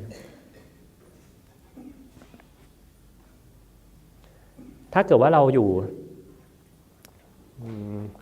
เดี๋ยวขอเลื่อนไปข้างหน้าหน่อยครับกดออกมาหมดเลยก็ได้ครับอันแรกเนี่ยเราต้องมีเวลาการนอนหลับและการตื่นที่มันตรงเวลาก็เหมือนเวลาที่เราขับถ่ายถ้าเราขับถ่ายเปลี่ยนเวลาไปเรื่อยๆนะท้องเรามันจะไม่รู้ว่าเวลาจะไหนมันจะมีปัญหาหรือเปล่าเช่นบางคนไปอเมริกาเปลี่ยนเวลาท้องผูกไหมครับผูกเพราะมันเปลี่ยนเวลาเราไม่ค่อยขับถ่ายเวลานั้นนะนี่เหมือนกันถ้าเรานอนหลับแล้วตื่นไม่เป็นเวลาเนี่ยมันก็จะมีปัญหาเรื่องการนอนหลับดังนั้นเนี่ยไม่ว่าจะเป็นวันหยุดวันไม่หยุดวันอะไรก็แล้วแต่เราตั้งเวลาการนอนหลับของเราไว้เช่นอาจจะนอนแบบสมมติอยากนอน4 ทุ่มบางคนอาจจะนอนเที่ยงคืนก็แล้วแต่ตามสบายเลยนะฮะแต่นอนให้ดีที่สุดก็คือนอนประมาณสัก 7-8 ชั่วโมงเพราะว่ามันครบ5ไซเคิลเมื่อตะกี้นี้พอดีเลยนะครับเราตั้งไว้เลยนอนเที่ยงคืนก็ได้ตื่น8 โมงอย่างเงี้ยหรือเที่ยงคืนตื่น7 โมงแต่มันต้องเป็นอย่างเงี้ยทุกวันหรือไม่ก็ให้มันคล้ายอย่างนี้มากที่สุดจะมีบางวันมันทำไม่ได้ไม่เป็นไรนะครับเราอย่าไปเข้มงวดกับตัวเองมากแต่ว่าต้องประมาณนี้ทุกวันก่อนที่เราจะนอนอะไรที่มันกระตุ้นร่างกายของเราต้องอย่าไปยุ่งกับมันเช่นเราเจอแสงอย่างเงี้ยพวกนี้แสงนี้มันจะทำให้เรานอนไม่หลับนะครับเราก็อาจจะต้องใช้แสงสีเหลืองๆแบบนี้ในห้องบ้างหรือในห้องเวลาที่เรากลางคืนนอนเราใช้บนโคมไฟที่มันสีเหลืองๆเข้าห้องน้ำก็อย่าเป็นไฟสีขาวถ้าเป็นไม่ได้เพราะว่ามันจะทำให้เราตื่นบางคนตื่นไปเข้าห้องน้ำไฟสีขาวตื่นเลยคราวนี้นอนไม่หลับอีกเลยนะครับมันเป็นบางทีมันเป็นปัญหาที่แบบใกล้ตัวแต่เราลืมไปนะครับห้องนอนเรามันเอาไว้นอนมันไม่ได้เอาไว้นอนอยู่บนเตียงแล้วก็ดูทีวีเหมือนหลายๆคนทำแล้วที่สำคัญคือนอนเล่น iPad นอนเล่นมือถือไอ้อย่างเงี้ยที่มันทำให้นอนไม่หลับนะครับถ้าเรามีลูกเราเนี่ยลูกเล็กๆเราคงไม่บอกเขาหรอกว่าเนี่ยนอนเล่นมือถือไปแล้วกันเดี๋ยวมันก็หลับเองเราเป็นไงเรายึดมือถือมันด้วยซ้ำไปบอกว่าเราอย่าไปให้เขาเล่นนี่มีอะไรครับทำไมอะไรครับ meditation ไม่ meditation ทำก่อนนอนได้ทำได้แต่ว่าคือการออกกำลังกายที่มันเป็นคาร์ดิโอเนี่ยไม่ควรทำก่อนนอนถ้าคนไหนที่นอนไม่หลับนะแต่ถ้าคนที่เขานอนหลับอยู่แล้วไม่มีอะไรไม่มีปัญหาทำได้การนอนหลับที่สามารถทำออกกำลังกายที่สามารถทำได้ก่อนนอนเนี่ยก็คือถ้าคนไหนทำโยคะได้อะไรยืดเหยียดได้หรือบางคนทำเวทเทรนนิ่งก่อนนอนได้มันนอนหลับได้เหมือนกันนะแต่ก็แล้วแต่เวทเทรนนิ่งมันเป็นอะไรที่มันเป็นเขาเรียกว่าเกรย์โซนบางคนทำแล้วหลับบางคนทำแล้วไม่หลับเลยก็มีคนที่ทำเวทเทรนนิ่งเราไม่หลับคือคนที่ทำพวกเซอร์กิตเทรนนิ่งผมไม่รู้ว่ารู้จักหรือเปล่าเซอร์กิตเทรนนิ่งก็คือการที่เราเล่นแบบหนักๆแล้วเลี้ยงอัตราการเต้นของหัวใจเราเนี่ยมันสูงตลอดเวลาในขณะที่เรากำลังเล่นอย่างเงี้ยนอนไม่หลับนะครับนอนไม่หลับถ้าจะเล่นก็คือเล่นแล้วพักอย่างเงี้ยได้นะครับในช่วง 2-3 ชั่วโมงก่อนที่เราจะนอนเนี่ยพวกโซเชียลมีเดียหรืออะไรที่มันรบกวนสมองเราควรจะเอาออกไปให้หมดเวลาคนเรานอนลงไปอย่างหนึ่งที่ทำให้เรานอนไม่หลับนะครับคือการคิดวนอะไรสักอย่างก็ไม่รู้ใช่ไหมวิธีที่สุดก็คือเขียนมันออกมาให้หมด อาจจะมีกระดาษใบหนึ่งหรืออะไรก็ได้เขียนมาลงให้หมดหรือว่าคุณจะใช้ iPad หรือใช้มือถืออะไรก็ได้แต่ว่าถ้าเป็นมือถือกับ iPad เปลี่ยนเป็นแสงสีเหลืองซะก่อนเพราะไม่ฉะนั้นถ้ามองจ้องอยู่ตลอดเวลามันก็ไปกดเมลาโทนินเราทำให้เรานอนไม่หลับใช่ไหมครับนั้นเราก็ถ้าอยากจะเขียนลงไปใน iPad ในมือถือแล้วก็เปลี่ยนเป็นแสงสีเหลืองแล้วก็เขียนมันลงไปเรากังวลอะไรก็เขียนเพราะบางคนกลัวว่าเฮ้ยไอเดียที่เราจะไปทำธุรกิจวันพรุ่งนี้เดี๋ยวมันจะหายไปจากหัวเราถ้าเราตื่นขึ้นมาแล้วเราไม่คิดตอนนี้ไม่ได้ไม่เป็นไรครับเขียนมันลงไปก่อนแล้วเดี๋ยวเราก็คิดพรุ่งนี้นะฮะ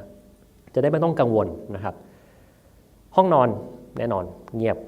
มืดเย็นไม่มีเสียงไม่มีแสงอะไรมา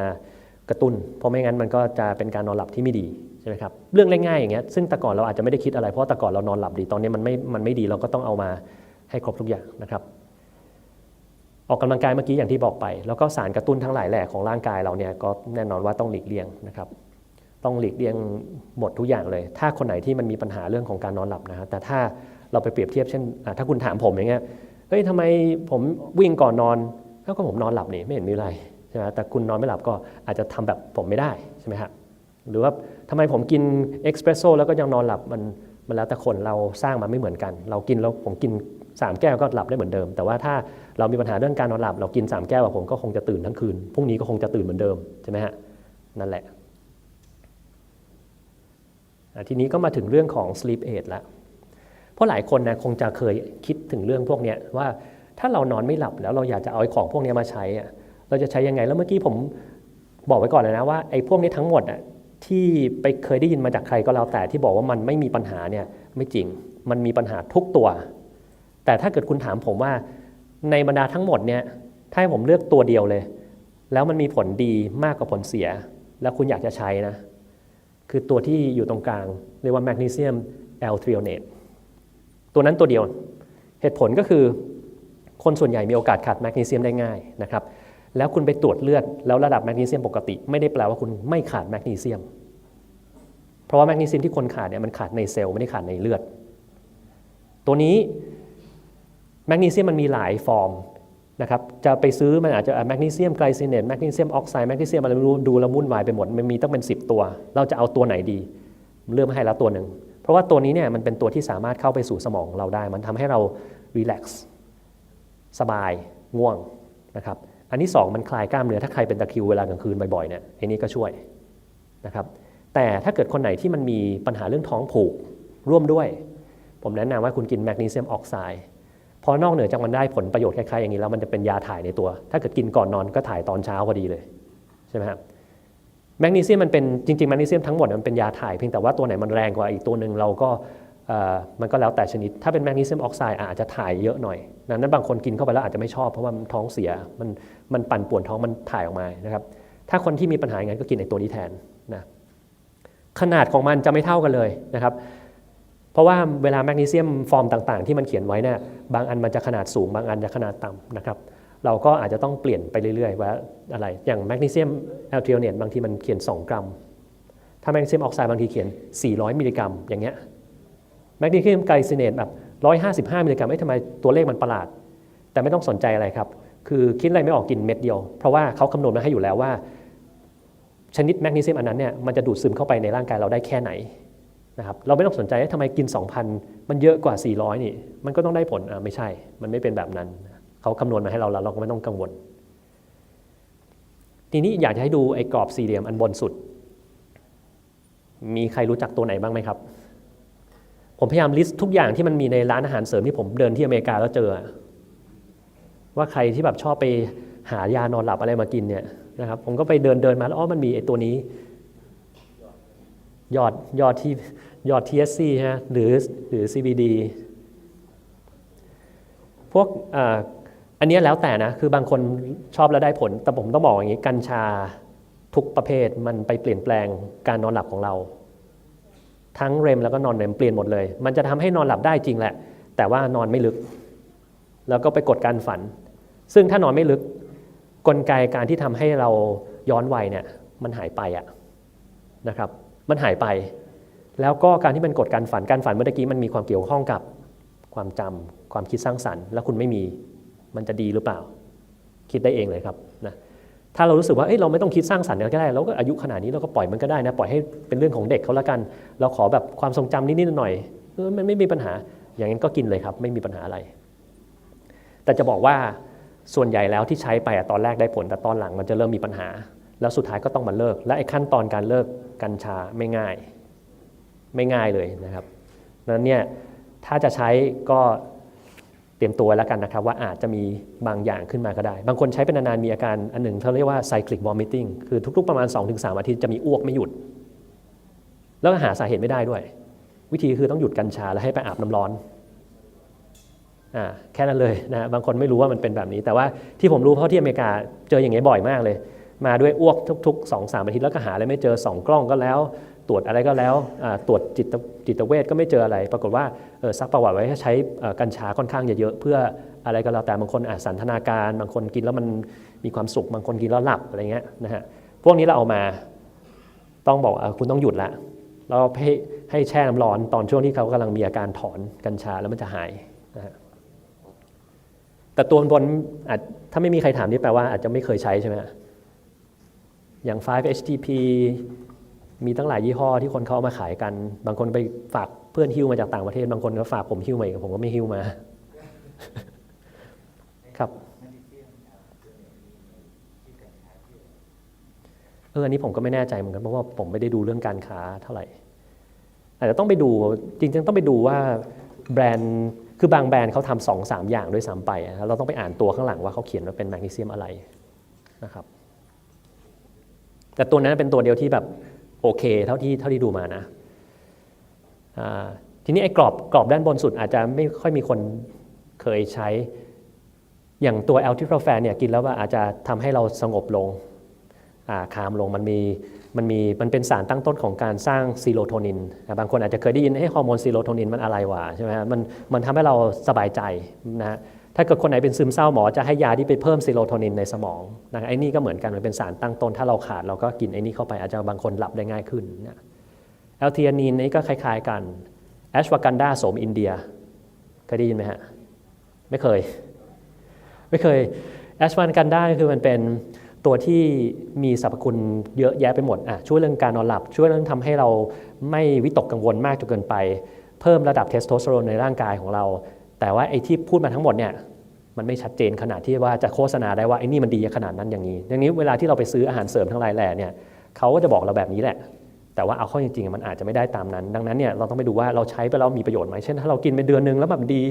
ไม่เป็นไรก็กินต่อแต่ถ้าเรากินแล้วเดือนนึงมันไม่เห็นต่างจากเดิมยังไงเลยหยุดกินครับไม่งั้นก็ถือว่าทำบุญเสียเงินให้เขาไปแล้วกันนะใช่ไหมฮะเมลาโทนินนี่คาดว่าหลายคนคงจะรู้จักใช่ไหมฮะเมลาโทนินเนี่ยข้อเสียของมันคือถ้าใครไม่เคยกินให้กินขนาดน้อยก่อนเช่น3 มิลลิกรัมถ้ากินเยอะคุณได้ฝันทั้งคืนแน่นอนนะฝันแล้วอาจจะฝันร้ายด้วยซ้ำไปอาจจะฝันว่าเฮ้ยมันมีคนวิ่งไล่ตามเราตลอดเวลาตื่นขึ้นมายังเหนื่อยเหมือนเดิมนะครับ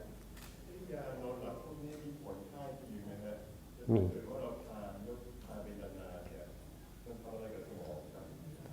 มันทำให้เซลล์สมองเราเสื่อมไปเลยครับทุกตัวเลยนะอย่างกรอบล่างสุดเนี่ยเกือบจะทุกอันคำถามก็คือยานอนหลับมันกินได้นานเท่าไหร่คำว่านานของเราหมายความว่าเกิน1 เดือนที่ต้องกินทุกวันแต่ถ้าเกิดเรากินแบบอาทิตย์ละครั้งหนึ่งอันนี้ไม่เป็นไรนะครับยิ่งอายุเยอะสมองเราจะไวต่อพวกสารที่ไปกดประสาทเยอะมากขึ้นนะครับดังนั้นบางทีเนี่ยเราก็คงรู้ว่าความจำเสื่อมของเราเนี่ยอยู่ๆมันจะค่อยๆโผล่มาทีละนิดมันไม่ใช่ว่าวันนี้แล้วพรุ่งนี้เสื่อมเลยใช่ไหมฮะ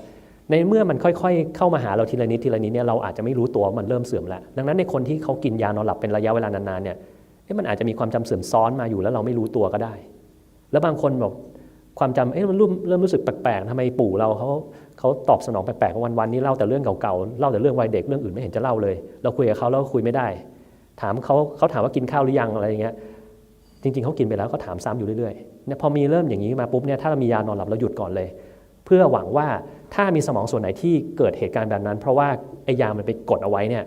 มันอาจจะคลายกลับมาเป็นเหมือนเดิมได้แต่ส่วนใหญ่มันกลับมานิดเดียวนะครับทุกตัว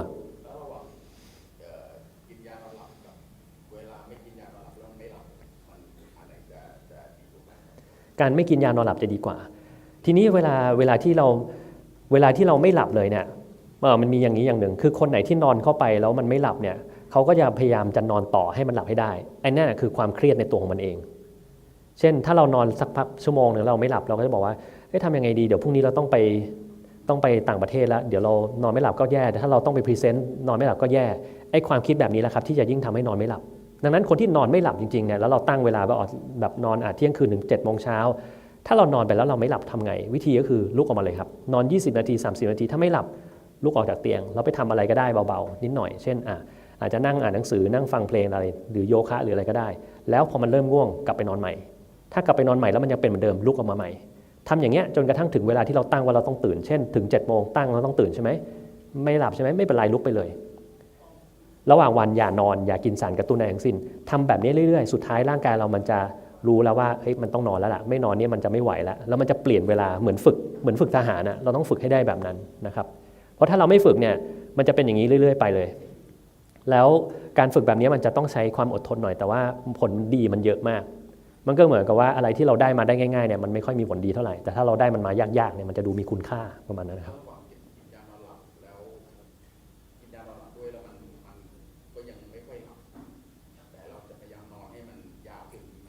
ก็ไม่ได้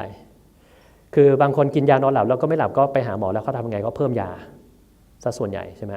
แต่มันก็เป็นการทำให้ปัญหาเราหนักขึ้นแต่เรามานอนช่วงสายๆ7 โมง 8 โมง 9 โมงอะไรอย่างเงี้ยมันไม่ได้เลยคืออะไรที่เราคิดว่ามันได้มันไม่ได้บางคนบอกว่าเรานอนไม่พอกลางคืนขอนอนงีบกลางวันได้ไหมถ้าเรานอนงีบกลางวันอีกคืนหนึ่งก็จะยิ่งไม่หลับอยู่ดีวิธีแก้คืออย่างที่บอกเลยครับเราต้องตั้งเวลาหลับตื่นให้มันเป๊ะแล้วถ้าเรานอนหลับแล้วมันไม่หลับให้เราลุกออกมาคนเรามันทนการนอนหลับแบบถ้าไม่นอนติดต่อกันหลายๆวันมันไม่ไหวอยู่แล้วยังไงก็จะหลับนะครับแล้วพวกนี้บางทีเราบอกไปเลยว่าถ้าเกิดคุณนอนไม่หลับใช่ไหมก็ไม่เป็นไรคุณไม่ต้องนอนแต่เราตั้งไว้เวลาอย่างเงี้ยนะครับเที่ยงคืนถึง7 โมงเช้าเป็นเวลาที่คุณต้องนอนเวลานอกเหนือจากนี้ห้ามนอนห้ามนั่งงีบห้ามอะไรทั้งสิ้นถ้าคุณกำลังจะนั่งหลับเนี่ยลุกออกมาเลยเพราะว่าการที่นั่งหลับระหว่างวันมันเป็นการกำจัดสารที่ทำให้ง่วงออกไปจากหัวแล้วกลางคืนมันก็จะไม่หลับมันก็จะเหมือนเดิมหรือถ้าเกิดเรากินยานอนหลับเข้าไปกลางคืนมันก็จะไปกดแล้วเมื่อไหร่ที่เราถอนมันก็ยิ่งไม่หลับใหญ่เลยดังนั้นคนที่กินยานอนหลับมานานๆแล้วมันติดไปแล้วเนี่ยมันแก้ยากแต่วิธีแก้คือค่อยๆถอยแล้วตอนที่ขณะถอยเนี่ยจะมีนอนไม่หลับคือผมกินยานอนหลับนานมากเป็นปี2 ปีแล้วคือถ้าไม่กินก็จะนอนไม่หลับใช่คนปัญหาเนี่ยเจอเยอะมากเลยว่าถ้าไม่กินแล้วนอนไม่หลับแต่ว่าอย่างที่บอกครับเราต้องเลือกว่าเราจะเอาให้สมองเรามันดีไปตลอดหรือเราอยากจะนอนหลับเพราะว่าต้องบอกก่อนว่ามันไม่ใช่ทุกคนที่กินไอ้พวกนี้แล้วสมองเขาจะเสื่อมนะในอนาคตแต่มันมีโอกาสจะเสื่อมมากกว่าคนที่เขาไม่กินยานอนหลับทีนี้ถ้าบังเอิญเราเป็นคนที่มีพันธุกรรมบางอย่างที่เสี่ยงต่อการเกิดสมองเสื่อมแล้วเรากินไอ้นี่เข้าไปนานๆโอกาสที่จะเกิดสมองเสื่อมจริงๆมันก็จะสูงขึ้นนะครับการกินเมลาโทนินเป็นประจำเนี่ยมีอันตรายไหมครับเมลาโทนินเนี่ยไม่มีปัญหาเพราะว่ามันคือสารที่สมองเราสร้างขึ้นมาอยู่แล้วนะครับอันนี้เคยมีคนไปสงสัยตรวจไอ้นี่พวกตรวจยีนไหมครับเคยมีคนไปเล่นแบบตรวจยีนครบทุกประเภทเลยเคยมีไหมฮะน่าจะมีเพราะว่ามันน่าจะมีหลายๆคนอยากจะเอามาทำเป็นการค้าแต่มันมีตัวหนึ่งผมอยากจะแนะนำว่าควรจะรู้จักไว้ถ้าเราไปตรวจนั่นก็คือยีนตัวหนึ่งชื่อว่า ApoE4 ไม่เคยได้ยินงง คือตัวเนี้ย ApoE เนี่ยมันจะมีหลายๆชนิด1 2 3 4แล้วมันในร่างกายเรามันจะมี2 copy หนึ่งได้จากพ่อ copy หนึ่งได้จากแม่แล้วถ้าเรามีตัว ApoE4 2 ตัวติดกันเนี่ยเราจะเจอว่าคนเหล่านี้สมองเสื่อมได้ง่ายมากถ้าใครไปตรวจแล้วดันเจอไอ้2 ตัวนี้นะ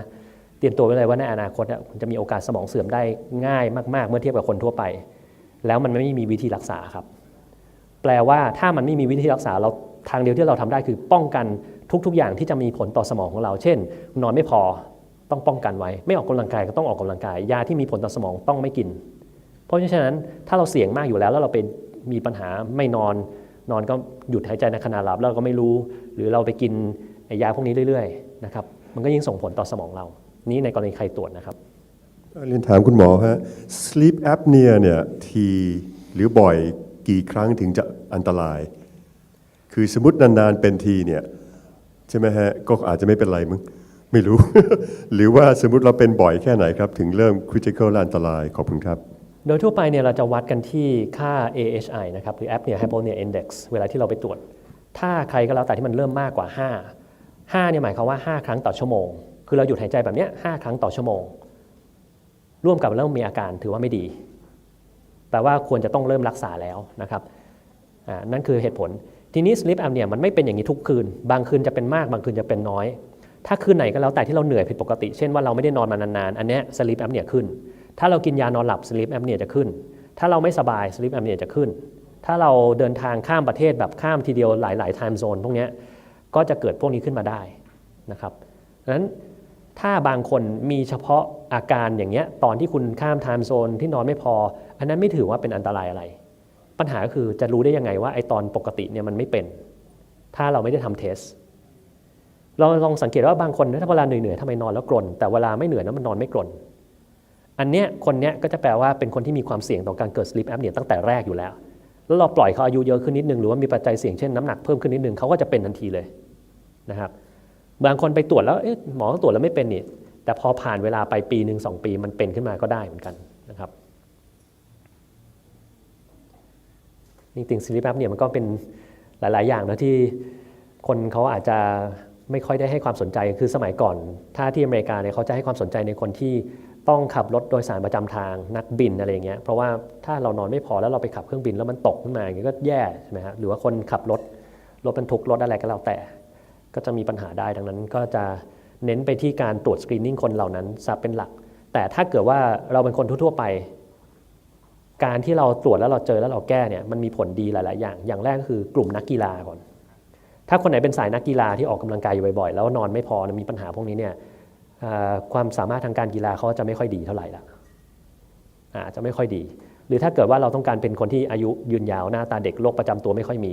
การนอนหลับมันก็ต้องเป็นสิ่งหนึ่งซึ่งสำคัญมากๆซึ่งหลายคนก็จะไม่ค่อยได้สนใจจะไปสนใจในแง่ว่ากินอะไรดีวันนี้ทำไมคนนี้เขาหน้าเด็กจังเขากินอะไร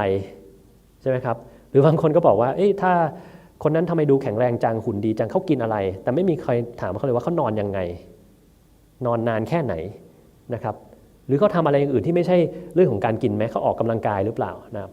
ก็จะมองแต่ว่าเขากินอะไรเสริมแล้วต้องกินอะไรดีนะอย่างผมทำ YouTube เนี่ยก็มีคนถามว่าเป็นอย่างนี้ต้องกินอะไรเสริมคือต้องบอกเลยว่าต้องตัดของออกไปก่อนไม่ใช่กินเข้าไปเสริมเพราะส่วนใหญ่ถ้าเรากินเข้าไปเพิ่มเนี่ยมันมักจะได้ปัญหาตามมามากกว่านะครับเชิญครับ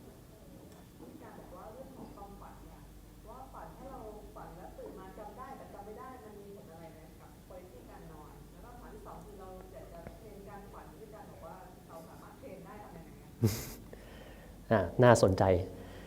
คือความฝันของเราเนี่ยจำได้จำไม่ได้ไม่มีปัญหาอะไร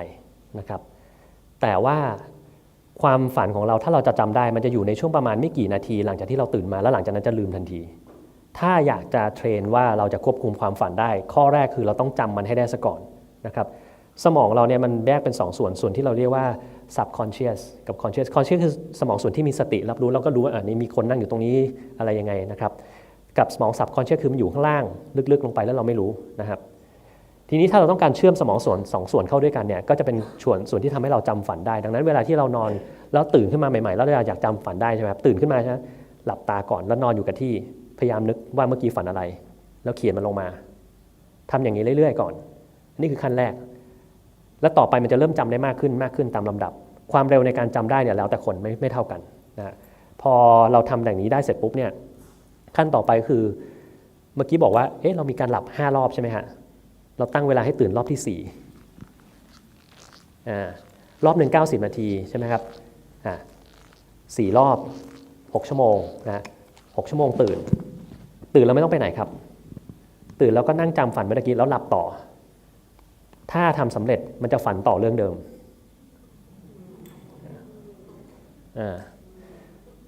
ไม่เคยคิดว่าจะมีคนพูดเรื่องนี้ใช่ไหมครับ แปลกดีแต่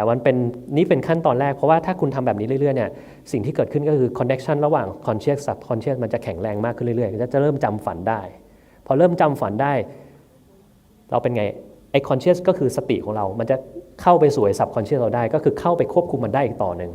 เช่นวันนี้เราอยากจะฝันเรื่องนี้มันสามารถทำได้วันนี้เราอยากจะอ่านหนังสือเรื่องนี้ในฝันก็ทำได้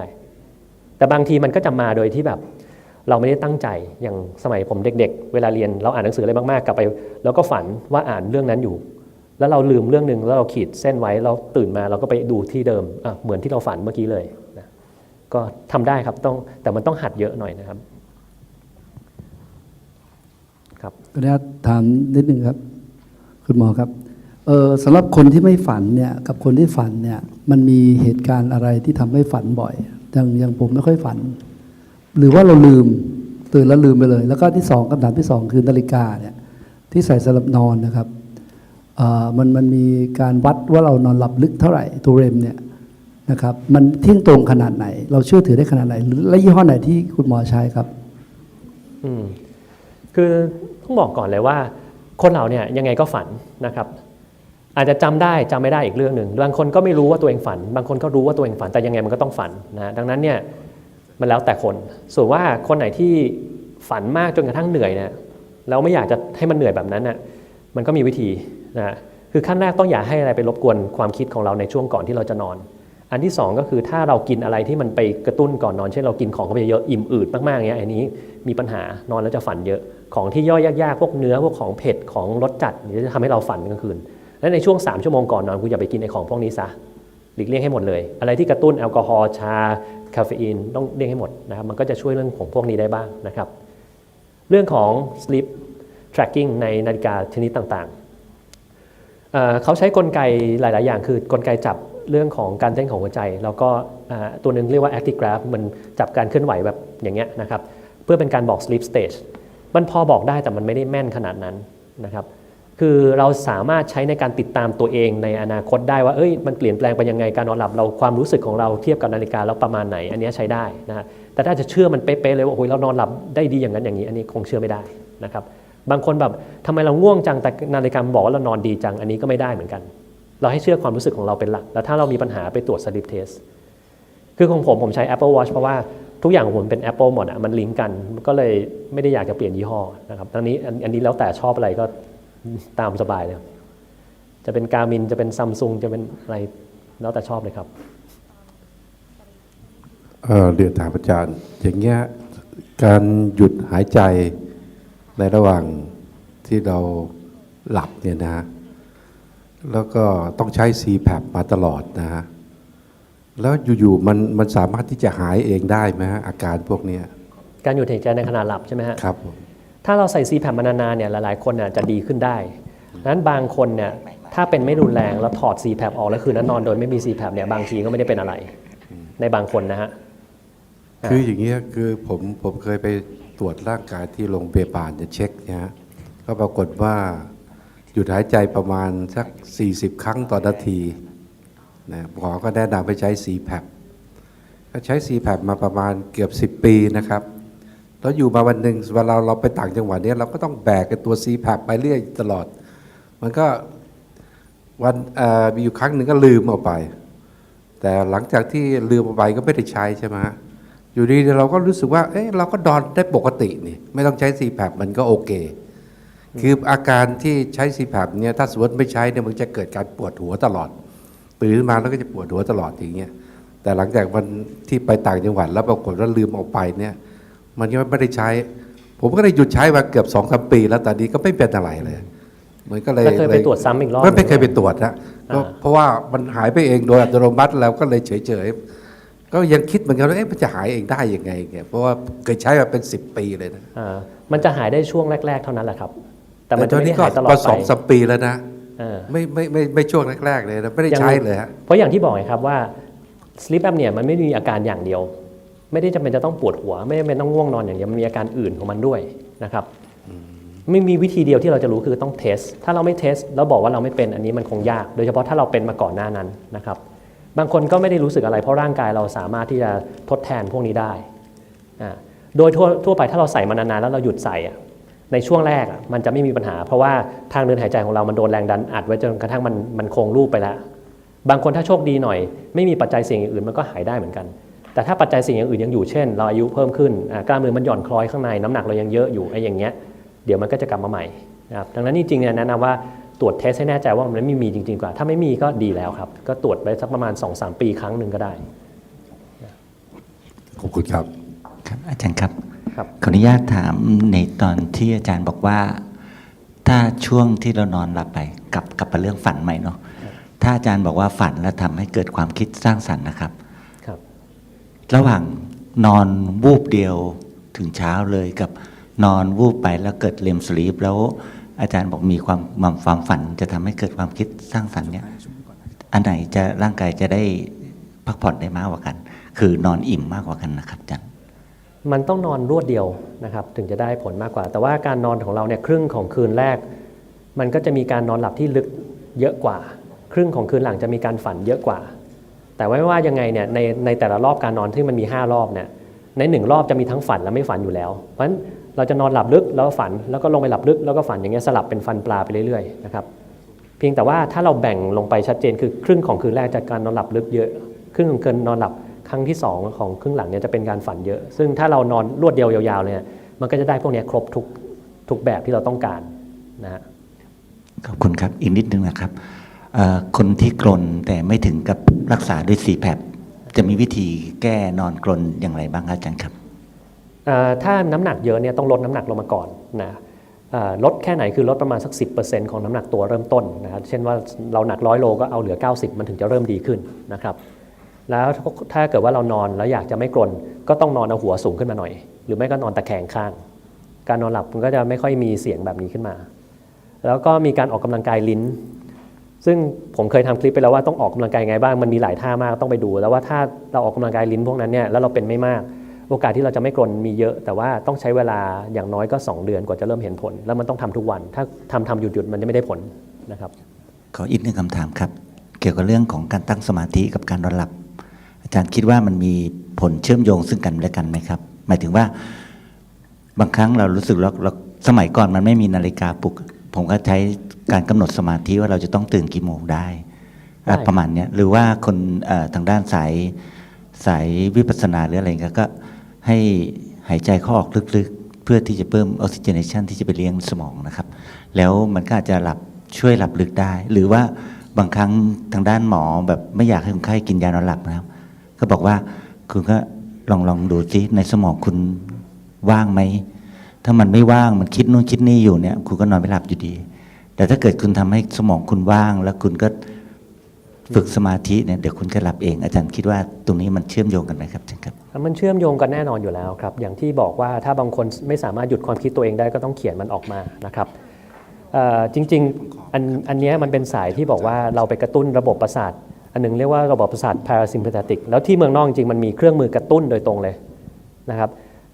ระบบประสาทของเราที่เป็นระบบอัตโนมัติเนี่ยมันมี2ระบบที่กระตุ้นเราเรียกว่า sympathetic กับระบบที่ทำให้เรา relax ก็คือ parasympathetic นะครับถ้าเรานั่งวิปัสสนานั่งสมาธิหายใจช้าๆเนี่ยจะเป็นการกระตุ้นระบบ parasympathetic ทำให้เราสงบนิ่ง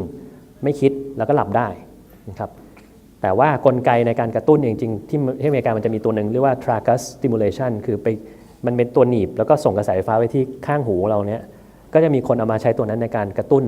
เส้นประสาทตัวหนึ่งซึ่งสำคัญมากๆก็คือ vagus nerve นะครับซึ่งตัวนี้ถ้ากระตุ้นแล้วมันจะมีความสงบมากขึ้น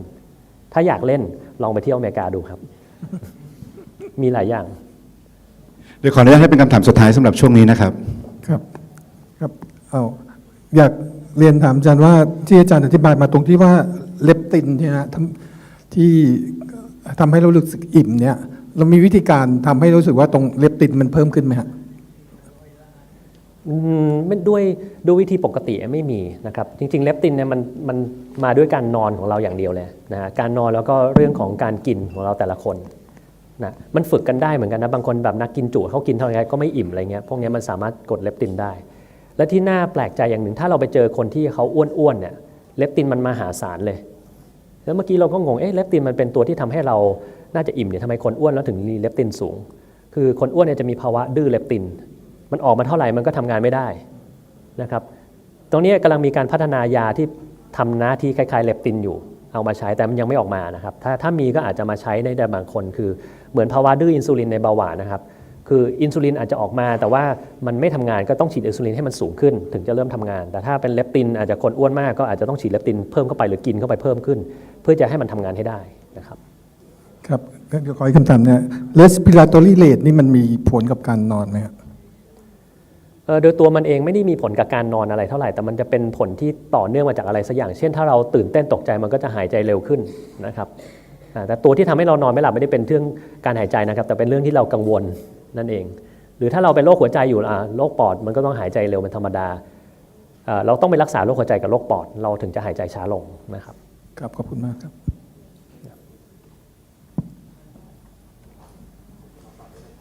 หมดแล้ว มี ก็เดี๋ยวขอสไลด์สุดท้ายแล้วกันกดไปให้หมดเลยก็ได้ครับทีนี้มันไม่ค่อยไปดังนั้นคนอายุเยอะเนี่ยมันยังต้องการการนอนหลับที่เหมือนคนอายุน้อยอยู่นะครับถ้านอนให้ดีต้องนอนให้ครบ5รอบวงจรการนอนหลับประมาณ 7-8 ชั่วโมงนะแล้วที่ดีที่สุดคือเราจำเป็นจะต้องทราบว่าลักษณะในการนอนของเรานอนตื่นหลับให้เป็นเวลาก่อนนอนอย่าไปทำอะไรที่ไปกระตุ้นสมองเรามากนะครับออกกำลังกายออกได้เบาๆก่อนนอนเหล้าบุหรี่ชากาแฟอะไรพวกนี้พยายามเลี่ยงในช่วงก่อนนอนโดยเฉพาะถ้าหลัง6 โมงเย็นเป็นต้นไปก็อย่าไปยุ่งมันดีกว่าถ้าใครไวมากๆก็หลังเที่ยงก็อย่าไปใช้ละนะครับนอกเหนือจากนี้คือเรื่องของการหยุดหายใจในขณะหลับเนี่ยคนอายุเยอะเนี่ยเจอเยอะมากเลยนะฮะถ้าใครไม่เคยตรวจก็บอกไม่ได้ว่าเป็นหรือไม่เป็นนะครับบางคนมีอาการเยอะบางคนมีอาการน้อยถ้าอาการเยอะมันก็ชัดเจนอาการน้อยมันก็ไม่ชัดเจนนะอายุเยอะจะมาคู่กับการใช้ยาที่หลากหลายเลยทีเดียวถ้าเราใช้ยาแบบมหาศาลมี10 ตัวอย่างเงี้ยนะครับอันนี้อาจจะต้องไปคุยกับคุณหมอแล้วว่ามีตัวไหนที่เราพอที่จะหยุดได้บ้างนะครับเพราะว่ามันอาจจะไม่มีประโยชน์แล้วพอมันรวมกันเยอะๆมันก็เกิดโทษต่อร่างกายเราหลายๆอย่างนะครับถ้าเรานอนไม่พอนอนน้อยไม่ว่าจะด้วยสาเหตุอะไรก็แล้วแต่เช่นเราอายุเยอะแล้วเซลล์สมองเมื่อกี้ที่บอกมันเสื่อมมันก็ทำให้เรานอนไม่ค่อยต่อเนื่องเท่าไหร่แล้วก็นอนได้สั้นลงตัวเนี้ยไม่ได้ปกตินะครับมันยิ่งทำให้เราแก่เร็วขึ้นกว่าเดิมอีกต่างหากนะครับแล้วโรคต่างๆที่มันมากับความอายุเยอะมันก็จะไม่หายไปไหนคุมยากนะฮะยานอนหลับทุกประเภทมีผลต่อสมองหมดนะครับอาจจะมีข้อยกเว้นบางตัวที่แนะนำไปเมื่อกี้คือตัวแมกนีเซียมแอลทริโอเนตถ้าใครท้องผูกก็กินแมกนีเซียมออกไซด์มันจะได้ถ่ายตอนเช้าแต่ถ้าเกิดใครที่ท้องไวมากๆเลยถ่ายประจำอยู่แล้วก็แมกนีเซียมแอลทริโอเนตตัวนี้แต่ต้องลองไปหาดูนะครับว่ายี่ห้ออะไรเพราะผมก็ไม่ได้ดูเหมือนกันนะครับไม่ต้องพวกนี้มันเป็นของที่ซื้อได้ตามเชลฟ์ทั่วไปอยู่แล้วนะครับแต่ว่าที่ไหนมีบ้างผมก็ไม่ค่อยได้สั่งคือที่อเมริกามันจะมีอยู่แล้วเราเดินไปซื้อหรือว่าสั่ง Amazon ได้ที่นี่ก็ Shopee เลยพวกนี้มึงนะฮะต้องลองดูโอเคอันนี้ก็หมดแล้วละครับ